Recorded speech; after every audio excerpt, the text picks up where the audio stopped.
નમસ્કાર વિદ્યાર્થી મિત્રો। તો આ લેક્ચરમાં આપણે એક્સરસાઇઝ નંબર 2.2 એટલે કે સ્વાધ્યાયનો જે બીજો પ્રશ્ન છે બરોબર એ આપણે જોશું।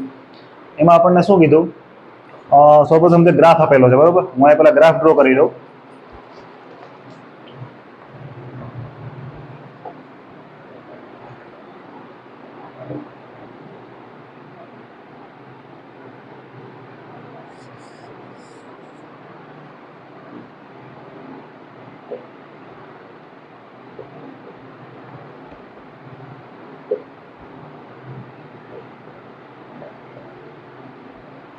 બરોબર, શું કીધું આપણને, અહીંયા તમે જો તો આ સ્થાન વિરુદ્ધ સમયનો એક આલેખ છે બરોબર, અને બે વિદ્યાર્થી છે એ અને બી, બે બાળકો બરોબર, એ અને બી, એમની સ્કૂલેથી એમના ઘરે જાય છે।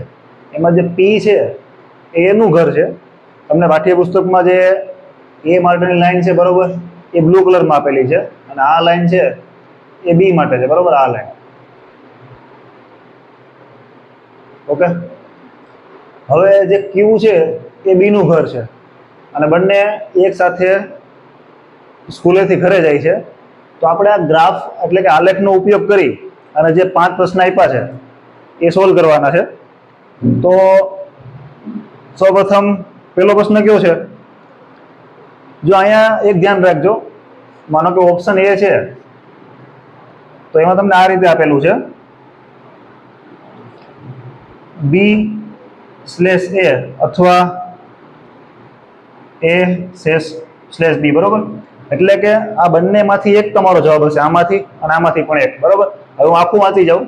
શું કીધું પેલા, B ઓર A અને A ઓર B કરતા શાળા નજીક રહે છે, એટલે કે આપણે આ બંનેમાંથી એક સિલેક્ટ કરવાનું છે અને આમાંથી પણ એક। તો શું કીધું કે આ બંનેમાંથી શાળાની નજીક કોણ રહે, તો હવે તમે ગ્રાફ ઉપર નજર કરો। અહીંયા સ્કૂલ છે તો સ્કૂલથી તમે અંતર માપો, આ પી છે એનું ઘર છે અને ક્યુ છે એ કોનું ઘર છે, બી નું બરોબર। તો આપણને ગ્રાફ ઉપરથી ખબર પડી જાય કે અહીંયા ઓપી જે અંતર છે એ ગ્રેટર ધેન OQ છે। એનો મતલબ કે આ બંનેમાંથી એ છે ને એનું ઘર નજીક છે, તો આમાંથી કયો ઓપ્શન આવશે, આમાંથી એ આવશે। અને આખું વાક્ય બનશે કઈ રીતે કે ભાઈ એ છે એ બી કરતા શાળા નજીક રહે છે બરોબર, શાળાની નજીક રહે છે, તો આમાં શું આવશે, બી બરોબર। એટલે આપણે માત્ર ગ્રાફ ઉપરથી આનો જવાબ સિલેક્ટ કરવાનો છે। અહીંયા માત્ર શું કરવાનું છે, આ પી છે બરોબર એનું ઘર છે અને બી ક્યુ નું। તમે જો અહીંયા આ અંતર ઉપર જો નજર કરો તો ઓપી અંતર છે એ ક્યુ કરતા કેવું છે, અરે સોરી નાનું છે, લેસ ધેન આવશે અહીંયા, લેસ ધેન ઓકે। એટલે કે OQ અંતર છે બી નું ઘર એ વધારે મોટું છે ઓપી કરતા બરોબર, એટલે નજીક કોણ થયું, એ। ચાલો હવે બીજો, તો એમાં પણ આ પ્રમાણે જ છે, બી ઓર એ અને એ ઓર બી કરતા શાળાએથી વહેલી શરૂઆત કરે છે, એટલે હું પાછું લખી નાખું અહીંયા બી માટે। જો આ બધામાં આવશે બી ઓર એ અને એ ઓર બી બરોબર, એટલે આ વિકલ્પમાં પણ આપણે આ બંનેમાંથી એક સિલેક્ટ કરવાનું છે। તો હવે તમે ગ્રાફ ઉપર નજર કરો, અહીંયા તમે સમયની જે આ લાઈન છે એમાં તમે જો તો એ છે એ 0 સમયે શરૂઆત કરે અને બી છે અહીંયાથી શરૂઆત કરે। એનો મતલબ કે આપણે આમાં નંબર નથી લખ્યા, પણ આપણે નંબર પણ આપી શકીએ સમય ઉપર કે ભાઈ 5 મિનિટ, 10 મિનિટ, 15 મિનિટ, 20 મિનિટ એમ બરોબર। તો માનો કે અહીંયા 5 મિનિટ લઈએ તો આપણે એમ કહી શકીએ કે ભાઈ બી છે એ ની 5 મિનિટ પછી શરૂઆત કરે। એનો મતલબ કે વહેલી શરૂઆત કોણ કરે છે, આમાં આપણને શું પૂછ્યું કે ભાઈ શાળાએથી વહેલી શરૂઆત કોણ કરે, તો ગ્રાફ ઉપરથી ખબર પડી જાય કે એ છે એ 0 સમયે ચાલુ કરી દે, એનું જે સ્કૂલેથી ઘરે જવાની જે ગતિ છે બરોબર એ 0 સમય ચાલુ થઈ જાય। એનો મતલબ કે આમાં કોણ આવશે, આમાં પણ એ આવશે અહીંયા, અને અહીંયા કોણ આવશે, બી। હવે જો આખું વાક્ય કઈ રીતે બનશે કે એ છે એ બી કરતા વહેલી શરૂઆત કરે છે બરોબર। ચાલો સી, તો એમાં પણ આ પ્રમાણે જ છે, બી ઓર એ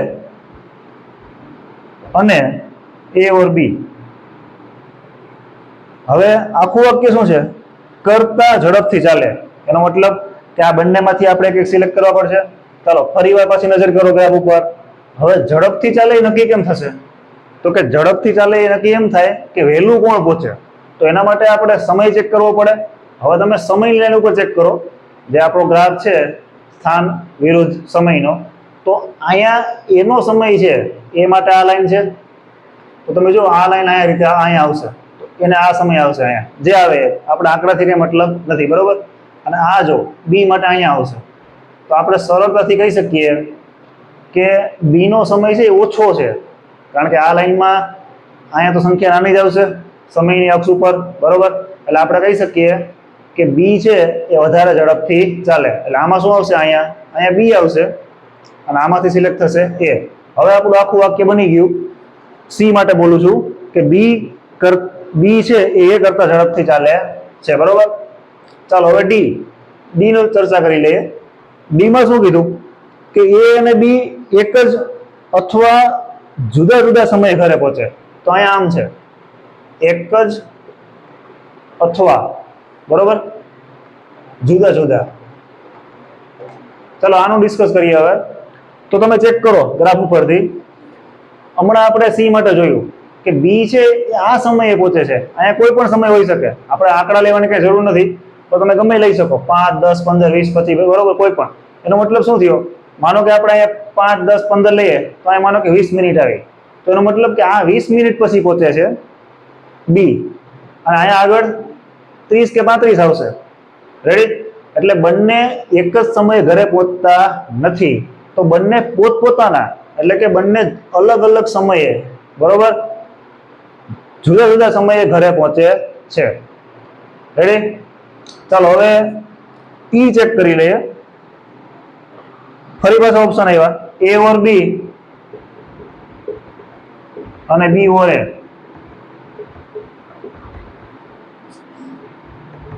બરોબર. ચાલો આખું વાક્ય વાંચી જાઉં. એ ઓર બી રસ્તા પર બી અથવા એ થી એક જ વખત કે બે વખત આગળ નીકળી જાય. હવે તમે ચેક કરો ગ્રાફ કે બંને કયા સમયે ભેગા થાય છે. તો કે આ સમયે ભેગા થાય છે. અહીંયા જો, બરોબર, એ સમય કોઈ પણ હોઈ શકે. માનો કે આ લાઈનને આપણે આમ કરીએ તો અહીંયા એક સમય મળશે આપણને, એ સમય ગમે એ હોઈ શકે, બરોબર. હવે આપણો પ્રશ્ન શું છે કે એક જ વખત અથવા બે વખત આગળ નીકળી જાય, એટલે કે એ બી રસ્તા પર બી એ થી. તો તમે જોયું કે બી છે, બરોબર, એ કરતા વધારે સ્પીડથી ઝડપથી પહોંચે ઓછા સમયમાં. એનો મતલબ કે જે પહેલો ઓપ્શન છે આપણો એ ઓર બી, એમાંથી બી આવશે, બરોબર, અને બીજામાંથી કોણ આવશે? એ આવશે. હવે આમાં પાછા બીજા બે ઓપ્શન છે. આપણું આખું વાક્ય કેમ બનશે? બી રસ્તા પર એ થી એક વખત અથવા બે વખત. તો બે વખત આગળ નથી વધતો, કારણ કે એ બંને આ સમયે ભેગા થાય છે.